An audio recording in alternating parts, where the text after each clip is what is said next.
दोस्तों, क्या आपने कभी सोचा है कि क्या भारत सरकार अपनी मर्जी से हिंदुस्तान का कोई हिस्सा किसी दूसरे देश को दे सकती है? अगर सरकार का मन करे तो क्या वो किसी राज्य का एक टुकड़ा उठाकर पड़ोसी देश के हवाले कर सकती है? शायद आपको लगे कि यह मुमकिन नहीं है, लेकिन यकीन मानिए 1960 में भारत का एक केस इतना बड़ा हो गया था कि सुप्रीम कोर्ट को बीच में कूदना पड़ा।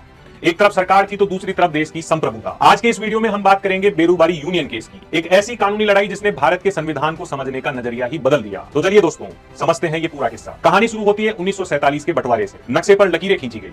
लॉर्ड माउंटबेटन द्वारा सर सिरिल रेडक्लिफ को सीमा निर्धारण को कम से कम समय में पूरा करने की जिम्मेदारी दी गई। ऐसा कहा जाता है कि रेडक्लिफ ने कई जगहों की बाउंड्री का निर्धारण पुलिस थानों को आधार बनाकर किया गया, जो आगे चलकर विवाद का विषय भी बना। समस्या इस बात से पैदा हुई कि भारत के पश्चिमी बंगाल के जलपाईगुड़ी जिले के दक्षिणी भाग में एक जगह थी, बेरूबाड़ी, जो पूर्वी पाकिस्तान से सटा हुआ था, और इस क्षेत्र को रेडक्लिफ महोदय ने सौंपा भारत के पक्ष में था, लेकिन लिखित रूप में देना भूल गए। इसी का फायदा उठाकर पाकिस्तान ने पहली बार 1952 में बेरूबाड़ी संघ का मुद्दा उठाया। चूंकि बेरूबाड़ी एक मुस्लिम आबादी वाला इलाका था, इसलिए पाकिस्तान ने कहा कि यह क्षेत्र हमसे संबंधित है, लेकिन गलती से यह भारत की सीमा में चला गया। सालों तक यह विवाद चलता रहा। फिर आता है 1958 का साल।